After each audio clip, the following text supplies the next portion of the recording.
చెప్పరా, కట్ చేస్తుంటే ఫోన్ చేస్తున్నావేంటి? ఏయ్. శృతి వాళ్ళ కాలేజ్కి వచ్చాను రా. సరే, ఏమైంది? ఎటువైపు చూసినా మిమ్మల్ని సుచిని చూస్తున్నట్టుందిరా. రే మావా, ఒక్క విషయం అర్థం చేసుకో. నువ్వు సుజిని ఎక్కడ వెతికినా దొరకదు. నువ్వు సుజిని శృతిలో వెతుకు, ఖచ్చితంగా దొరుకుతుంది.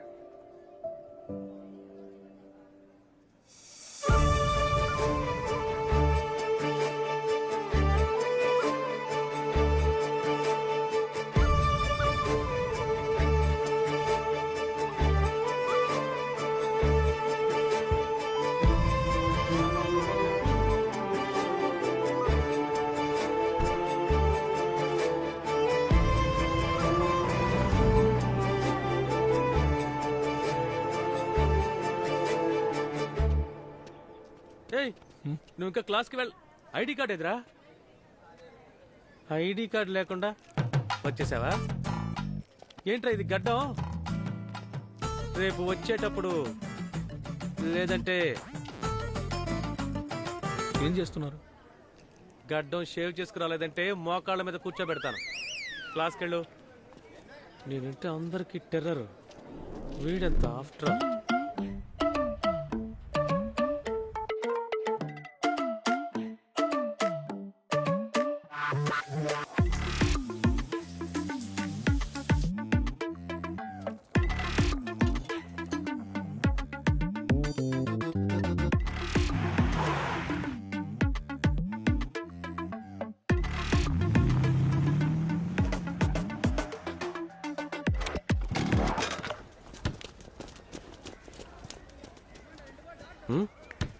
ఏయ్, పైకి లేరా.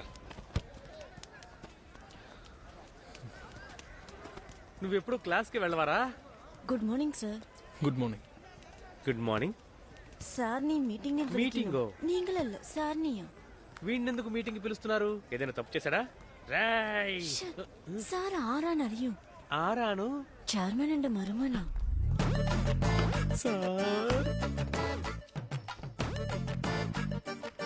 Sir I'm coach Arya. కోచార్య అంటే? Coach Arya. Coach Arya. Your good name sir? చెయ్యవండి సార్ ప్లీజ్. జో. Beautiful name sir. That is not my issue. Please sit down. Ma'am, So, students എല്ലാം ഭയങ്കര സ്ട്രെസ് ആയിട്ട് ഫീൽ ചെയ്യുന്നു. അതുകൊണ്ടാണ് ഒരുപാട് കംപ്ലൈന്റ്സ് വന്നത്. నేను చూసాను చాలా లెటర్స్ స్టాఫ్ గురించి, మేనేజ్మెంట్ రూల్స్ గురించి. పర్టిక్యులర్గా ఈ లెటర్ నన్ను టార్గెట్ చేసి రాశారు. కరెక్ట్. నేను వచ్చిన ఈ 3 months స్కూల్ లాగా ఉందని చెప్తున్నారు. Absolutely. And they are asking me to leave this college.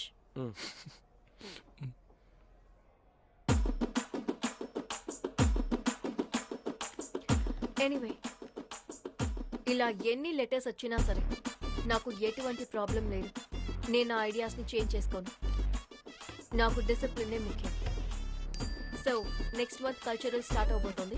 కల్చరల్స్ని ఎవరు లీడ్ చేయబోతున్నారని డిసైడ్ చేసి నేను ఇన్ఫార్మ్ చేస్తాను. Will have another meeting after that. About semesters మీకే తెలుసు. పాస్ట్ 5 yearsగా ఆ performance is not up to the mark. ముఖ్యంగా మెకానికల్, ట్రిపుల్ ఇక civil results are very bad. నన్ను కూడా తీసుకెళ్ళండి సార్. ఇంకో 2 please days sir. Department heads నాకు వచ్చి రిపోర్ట్ ఇవ్వాలి. అయ్యో. 2 days ఎక్స్క్యూజ్ మీ. మానవత్వం లేకుండా వదిలి వెళ్ళిపోతున్నాడే. అయ్యో, ఇప్పుడు ఏం చేయాలి? ఈవిడ మాట్లాడేది ఏమీ also అర్థం coming కాదే. back to sports performances. అసలు ఏం కోచార్య, training ఇస్తున్నారు? నింగలకాన పేరెంట్స్ వന്നു. అమ్మే, మా అమ్మ ఇప్పుడు నన్ను ఎందుకు కలవడానికి వచ్చింది? అయ్యయ్యో. Anyway, semester exams are coming. Kindly update all the students about the timetable and everything. Sir, మా పేరెంట్స్ ఎక్కడా? హే, ఊరుకోవయ్యా. అమ్మయ్యా, అబద్ధం చెప్పారా? అయ్యో.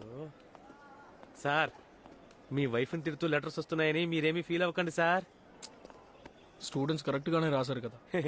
సార్, స్టూడెంట్స్ కాదు, నేనే. టార్గెట్ చేసి రాసిన లెటరు నేనే సార్. అలా చూడకండి, పోండి. లేకపోతే ఏంటి సార్, బాయ్స్ కి వేరుగా గర్ల్స్ కి వేరుగా లంచ్ టైం అంట. వచ్చే వారం నుంచి స్టాఫ్ కూడా సెపరేట్ గా లంచ్ టైం పెడుతున్నారంట సార్. మీరే చెప్పండి సార్, మగాడి పక్కన కూర్చొని తింటే ముద్దు లోపలికి ఎలా దిగుతుంది సార్? సార్, ఇంట్లో కూడా బాయ్స్ అండ్ గర్ల్స్ వేరువేరేనా? అయ్యో, గాయపరిచాను అనుకుంటాను. నేను ఓవర్గా మాట్లాడాను అనుకుంటాను. ఎలాగో మేనేజ్ చేద్దాం. ఇటారా మీ ముందు ఎలా కూర్చోమంటారు సార్? ఆ రోజు గడ్డం పట్టుకుని లాగావు కదా, అప్పుడు ఆలోచించాల్సింది. అయ్యో, నేనైనా పీటీ మాస్టర్ అని మీతో చెప్పాను. మీరు ఓనర్ అని ఒక్క మాట చెప్పుండొచ్చు కదా సార్. నువ్వు ఆ రోజు ఆ మెసేజ్ చూసిన తర్వాత కూడా నేనే ఉన్నాను అనుకుంటున్నావా? అవును కదా, కానీ ఏది ఏమైనా మీరే కదా సార్ ఓనర్. ఇప్పుడు ఆ టాపిక్ ఎందుకు? సరే, మీ మేడం గురించి చెప్పు. మీరు ఏ విషయం గురించి అడుగుతున్నారో అర్థం కాలేదు సార్. హే, మీ మేడం ఎలాంటి వారు, కాలేజ్ని ఎలా రన్ చేస్తున్నారు? మేడం గురించి ഒന്നും കുഴപ്പമില്ല. మేడం మలయాళియో? ആണ് സാറിന് മലയാളം അറിയാമോ? కొరచారియం. నీకు తెలియదు ఏమీ లేదు కదా సార్. నాకు పర్సనల్ గా తెలుసు, ప్రొఫెషనల్ గా ఎలా ఉంటారని. మేడం చాలా ప్రొఫెషనల్ సార్. ఆ?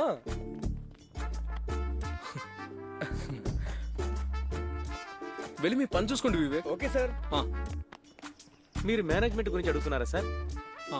నిజానికి ఆవిడ వచ్చిన తర్వాతే సార్ స్టూడెంట్స్, టీచర్స్ అందరూ చాలా డీసెంట్ గా నడుచుకుంటున్నారు. కాలేజ్ కూడా కరెక్ట్ టైమింగ్ కి జరుగుతోంది. అన్ని కూడా పర్ఫెక్ట్ గా ఉన్నాయి సార్. ఆవిడ వచ్చిన తర్వాతే. నిజం చెప్పవా? అసలు మనిషేనా సార్ ఆవిడ? స్టాఫ్ ఎవరో స్టూడెంట్ ఎవరో కూడా తెలియట్లేదు సార్. ఆ రేంజ్ లో ఆవిడ టార్చర్ పెడుతున్నారు సార్. మీ మేడం కొంచెం పొగరెక్కువ మాట్లాడుకుంటున్నారు. ఆ రోజు మీరు నాతో పేరెంట్స్ వచ్చారని చెప్పారు కదా సార్. నేను కూడా నాకే పేరెంట్స్ మీటింగ్ ఏమోనని భయపడిపోయాను సార్. ఒక్క ముక్కలో చెప్పాలంటే ఆవిడికి ఏమంటున్నావు? అడ్వైట్ సార్. అది కాన్ఫిడెంటా? స్టాఫ్ అని కూడా చూడకుండా స్టూడెంట్స్ ముందే ఇదేంటి? Nose cut sir. அது கொரிய தேசம் காணிச்சாலும் அதுக்குண்டு ஒரு காரணம் உண்டாகும். మగవాళ్ళు కనిపించారంటే వాళ్ళకి అస్సలు విలువ ఇవ్వట్లేదు సార్. ఇదేంటో అడిగి చూడండి. ആണായാലും പെണ്ണായാലും ഒന്നും നോക്കില്ല. ആരായാലും മുഖത്ത് നോക്കി ചീത്ത പറയും. అర్థమైంది. Super sir. కానీ దీన్ని అర్థం చేసుకున్నట్టు మీరంత ఈజీగా ఆవిడని అర్థం చేసుకోలేరు సార్. സിമ്പിൾ ആയിട്ട് പറയെങ്കിൽ വലിയ ആറ്റിറ്റ്യൂഡ് ആണ്.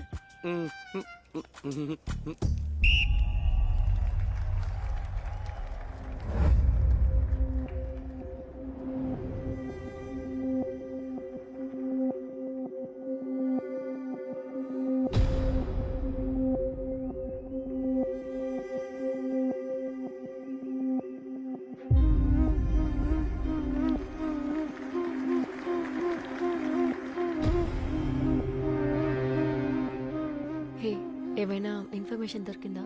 శృతి 10 years అవుతుంది. వాడు ఎక్కడికి వెళ్ళాడు ఏంటి, వాడి గురించి ఏం తెలియట్లేదు. అలా కాదు, అదేంటంటే నువ్వు వెతికే అబ్బాయికి ఆల్రెడీ పెళ్ళి అయి ఉండొచ్చు, లేకపోతే వాడికైనా ఒక లైఫ్ ఉండుండొచ్చు. For God sake just move on శృతి.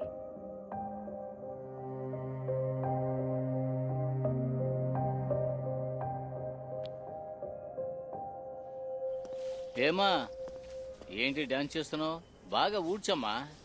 అయ్యా, తుడిస్తే చెత్తంతా పోవాలి. వస్తూనే ఉంది.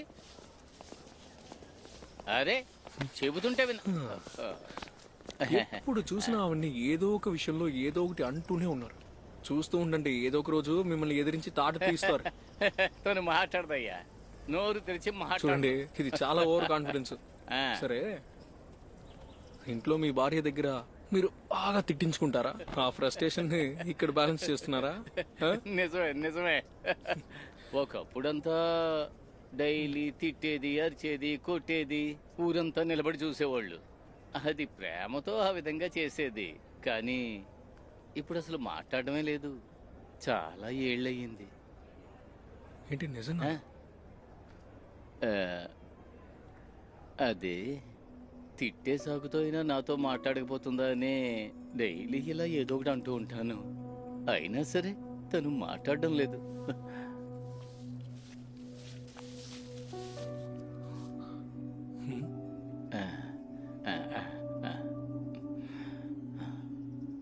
ఏమైంది?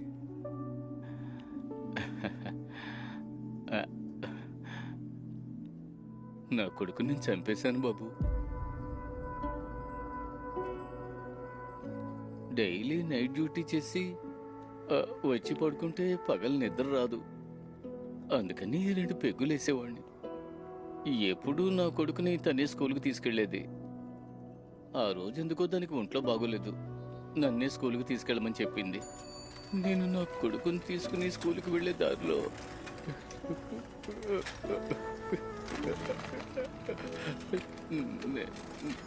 నేను తాగున్నాను కదా.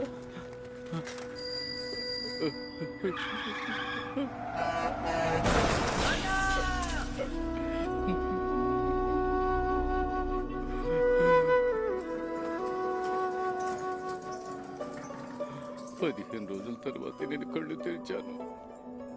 స్పాట్లోనే నా కొడుకు చచ్చిపోయాడని చెప్పారు.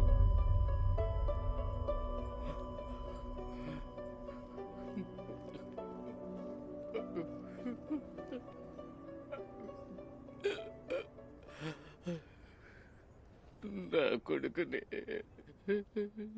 నేనే చంపేశానయ్యా.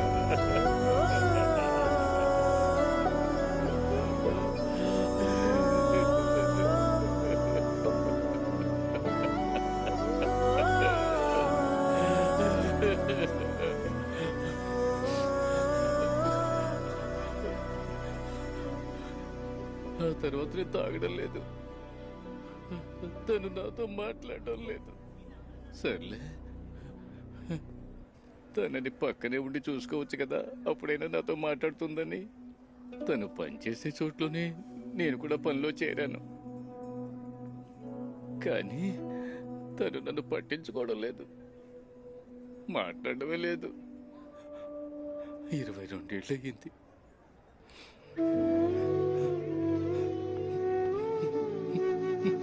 ఏడవకుండా, ఆవిడ ఖచ్చితంగా మీతో మాట్లాడతారు. ఆవిడ మీతో మాట్లాడినప్పుడు ఖచ్చితంగా మీరు చిన్నపిల్లల్లా మారిపోతారు. ఏమయ్యా సెక్యూరిటీ? ఏంటయ్యా, నేనైతే పిలిచాను, ప్రాబ్లం ఏంటి? సార్, ఆయన గేట్ దగ్గర నిల్చోవాలి. సార్ సార్ నేను వెళ్ళొస్తాను సార్. సారీ అన్నా. సార్. గేట్ దగ్గర వెళ్ళండి. Okay sir. ఏంటన్నా? సార్, ఆయన గేట్ దగ్గర నిల్చోవాలి సార్.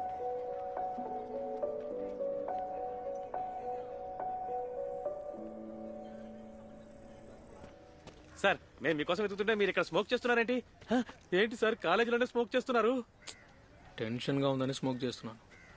టెన్షన్గా ఉందని స్మోక్ చేస్తున్నారా? నువ్వు స్మోక్ చేయవా? నేను ఒకానొకప్పుడు ఏంటిది? చైన్ స్మోకర్ని అని చెప్తున్నాను. ఓ, మరి ఇప్పుడు టెంప్ట్ అయితే ఏం చేస్తావు? టెంప్ట్ అయితే దానికి ఒక ట్రిక్ ఉంది సార్. డీప్ బ్రీత్ తీసుకోవాలి. ఇలా చేస్తే ఆ ఆలోచన నాకు రాదు. ఎలా చేయాలి? సార్, ఏంటి సార్ మీరు ఇలా చేసేశారు? ఏంటి సార్ ఇలా చేశారు?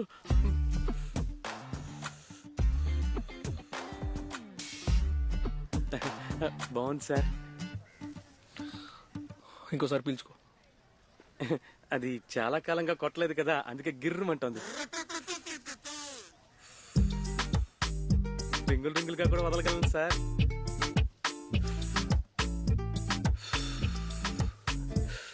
శృతి మేడం వస్తున్నారు. ఏమంటున్నారు సార్? అయ్యయ్యో, ఏంటి బావా, అక్కతో మాట్లాడారా లేదా? మాట్లాడదామని వెళ్తేనే తిడుతోంది. ఒకటి మాత్రం నిజం, మీ అక్కకి నేను ఎందుకు నచ్చలేదో మీ అక్క తప్ప ఎవ్వరూ చెప్పలేరు. కానీ తను ఎవరినో మిస్ అవుతోంది. అందుకు అవకాశమే లేదు బావా. నాకెందుకో అలాగే అనిపిస్తోంది.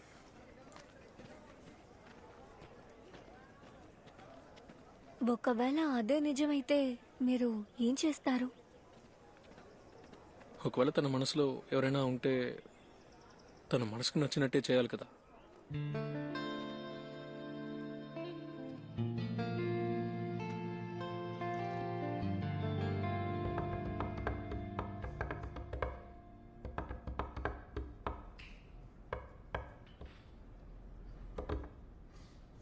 జరగబోయే కల్చరల్స్ లో అనవసరంగా ఎటువంటి ప్రాబ్లం రాకూడదు. ఆర్య, కల్చరల్స్ ని అడ్వాంటేజ్ గా తీసుకొని గర్ల్స్ అండ్ బాయ్స్ కలిసి తిరగకూడదు. ఆర్య, మిమ్మల్ని కోచ్ ఆర్య మ్యామ్ కల్చరల్స్ ని అడ్వాంటేజ్ గా తీసుకొని గర్ల్స్ అండ్ బాయ్స్ కలిసి తిరగటాన్ని నేను చూడకూడదు.